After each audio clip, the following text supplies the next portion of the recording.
It's 9 o'clock. This is Decision Made, live from our City TV studios.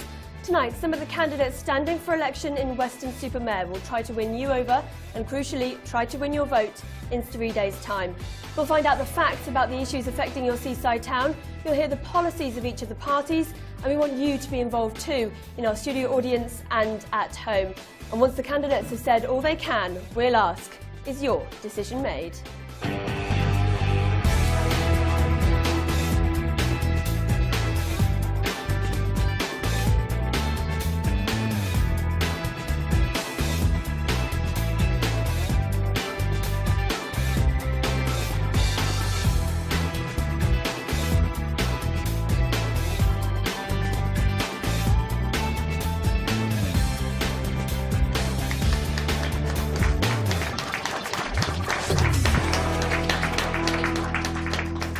Good evening, I'm Ellie. So here's how tonight's going to work. In a moment, the candidates will introduce themselves and then we'll start with the first topic of the night. All 5 of our panel will speak on the NHS, economy and immigration. And we'll be putting you some of your points and questions to the prospective MPs too. So make sure you get in touch using the hashtag #DecisionBristol. So thanks for coming along, everyone, tonight. If you could now introduce yourselves. I'm John Penrose and I'm the Liberal Democrat candidate. I'm Dr. Richard Lawson, the Green Party candidate. I'm Ernie Warrender, the UKIP candidate. I'm John Penrose, the Conservative Party candidate. Good evening, I'm Tim Taylor, the Labour Party candidate. Thank you. There are other candidates standing for election in Weston-super-Mare and their details are on the screen now.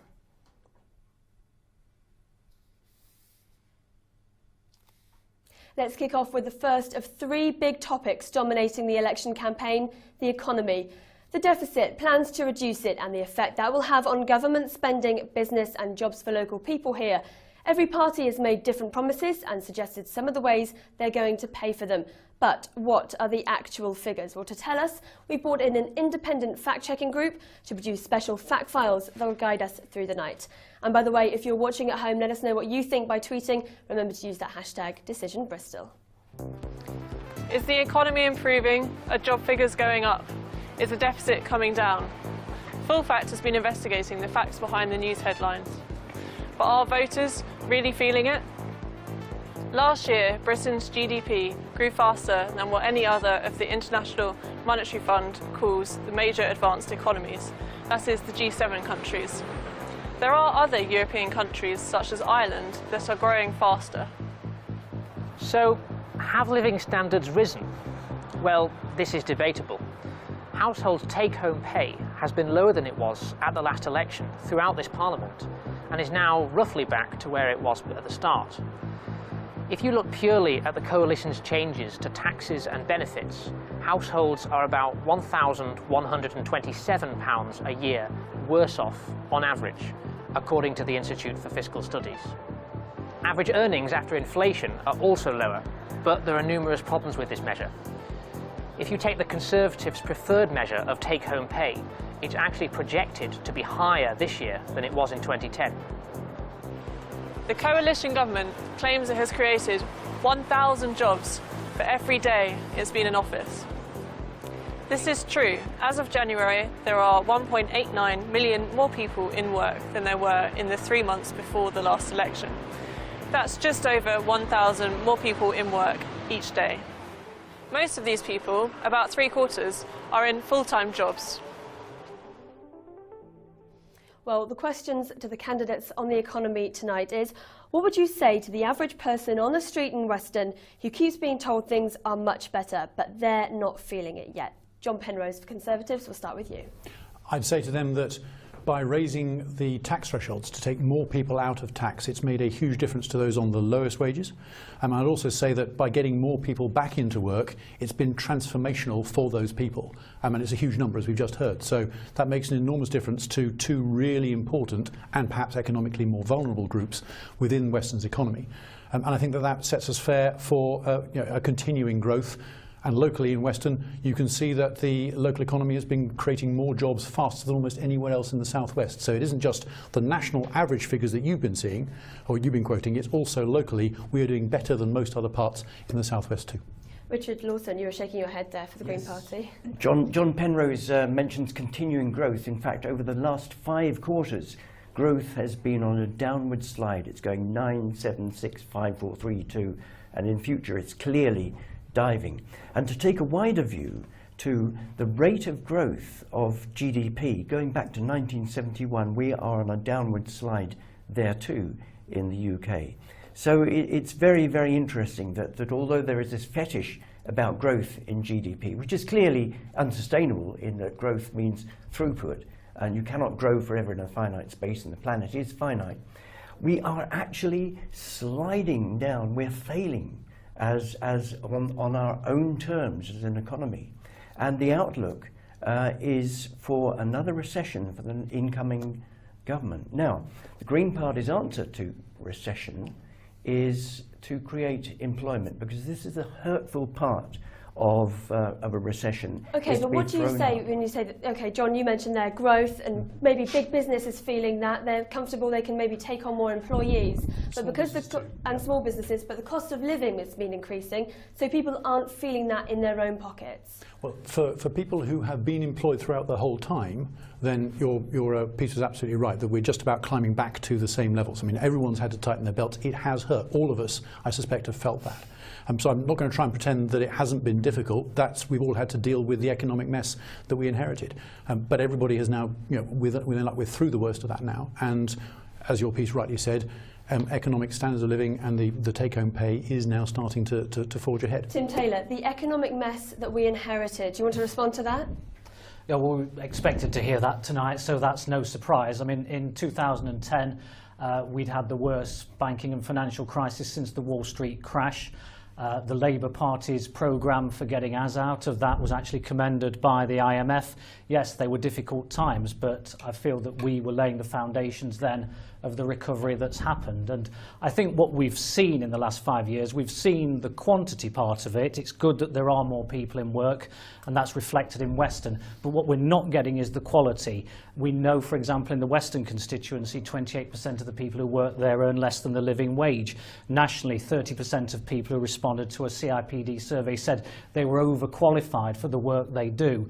And we're building this recovery on the familiar levers of the housing market and consumer debt, and that's not really the way to go. We have to build and encourage business and have a sustainable recovery. That's my fear, that this has been welcome, don't get me wrong, but it's not sustainable in the long term for our financial and economic health. John Monroe, the Lib Dems have been in government for the last 5 years. Would you continue down the path that you've been setting so far?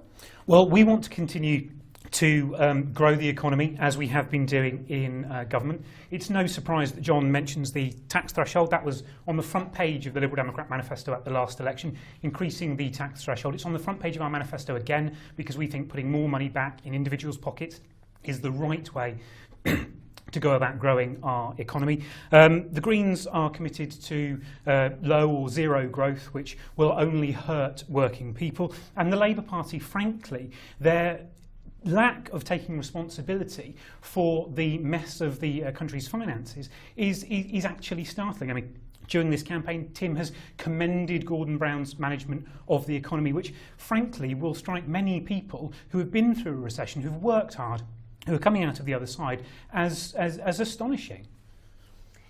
Ernie Warrender, let's bring you in on this debate. Where does UKIP stand on the economy and potential recovery? Thanks, Ellie. I'll kind of major on Weston-super-Mare, because Weston-super-Mare, if you look it up on Wikipedia, it's down as a kind of low-skill area. The Western Mercury, our local paper, did a great article about the improvements on Junction 21, which are used to get 45,000 people a day out of Weston-super-Mare to work. And I, until the police kindly moved me on, stood there from 6:30 in the morning till 9 o'clock in the freezing cold and watched them go. And still they came, as the song said. In order to fizz the economy up in Weston-super-Mare, I've got a clear and simple message. That tremendous college that we have has to gain full university status. If it gains full university status, then business will come. I speak as a businessman. And on the subject of national growth, I believe over the last month or two it was down to 0.3%. But I'm not going to stand here and statistics swap, because that really is mind-numbing. John Penrose, do you want to respond to that? I'd just like to agree with one part of what Ernie said, which is this point about the college and it gaining university status. It's already started offering higher education degrees to a larger extent, and as someone who was for many, many years a governor of that college and was part of, played a very minor part, I'm sure, in its expansion, I can say that it is part of the economic transformation because it is upskilling our town in a way which has been part of the motor of that very fast rate of jobs creation which I was talking about earlier on. So more students in Weston-super-Mare, is that the answer? Absolutely. Richard Lawson?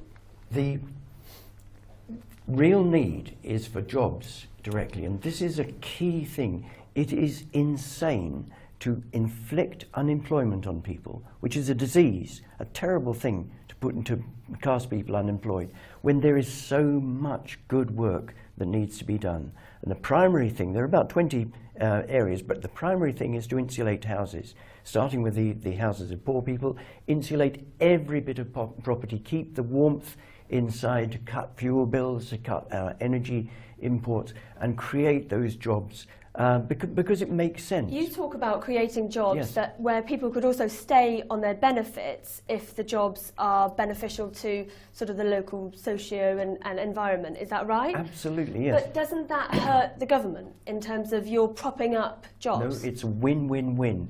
The government is paying job seekers allowance anyway on condition that people do no work. And at the same time, there are good jobs, many, many good jobs that are being undone because no work is being done on them. We can get those two things together. But surely if people are being put into employment, that should benefit the government by relieving them from having to pay job seekers allowance.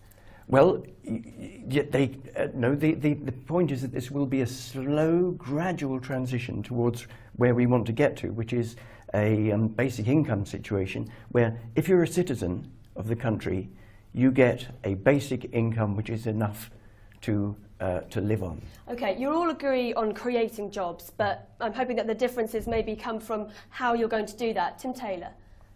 Okay, we have the conditions for growth in Weston-super-Mare. We've talked about the college, which is a brilliant asset for the town. We have a highly qualified workforce. We have land available for development. So all the conditions are there.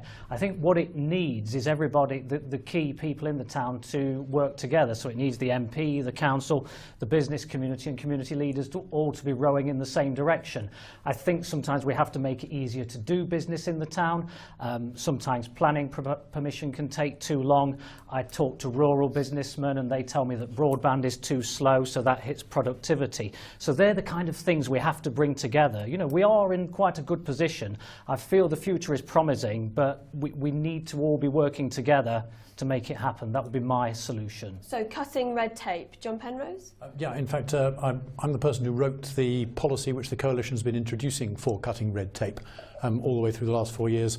Every piece that comes in, we have to get rid of 2 more and push 2 out. So that is working. If you talk to local businesses, or in fact national businesses, they say it's the first time that they've seen a slowdown in the rate of adding red tape. I wouldn't say that we've completely turned the corner. I don't think that there is that's a done deal. We have to keep on pushing down on it. But getting rid of the amount of red tape which businesses big and small face is a crucial piece of lifting the sort of the weight of the millstone from around the neck of British business.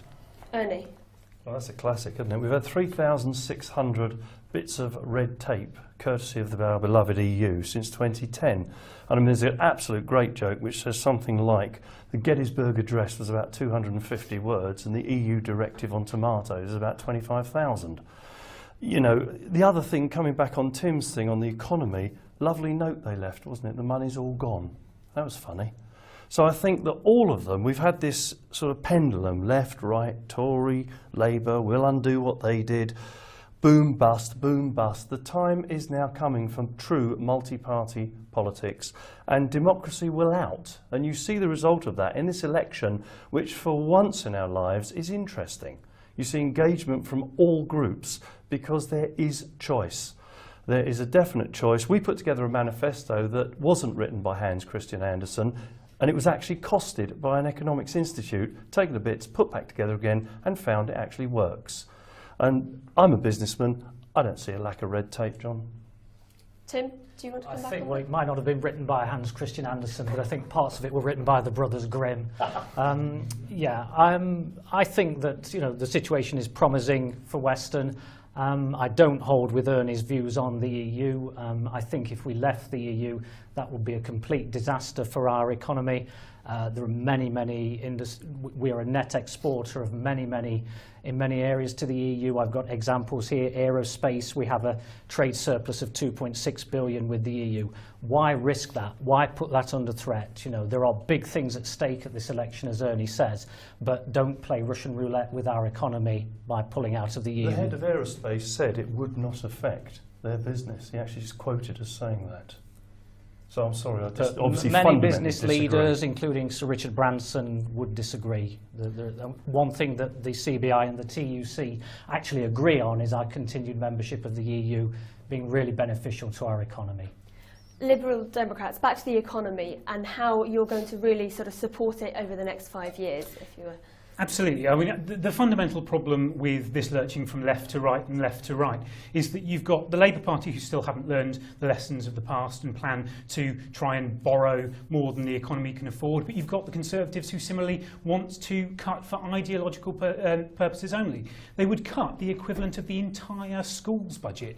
The Liberal Democrats want to exist in a sensible centre. We want to be a balance between the Labour Party's borrowing on the one hand and the Conservative Party's cuts on the other. And crucially, we want to invest in things that will grow our economy, not cutting for cut's sake or borrowing to fund things that we can't afford. Okay, thank you very much. I'm afraid we're going to have to leave that debate there. You're watching Decision Made live election debates from your City TV channel. Thanks for being with us tonight. You've been getting in touch using that hashtag #DecisionBristol. Keep those comments coming. Still ahead on Decision Made, the NHS, the facts, the policy and what these 5 think when we come back.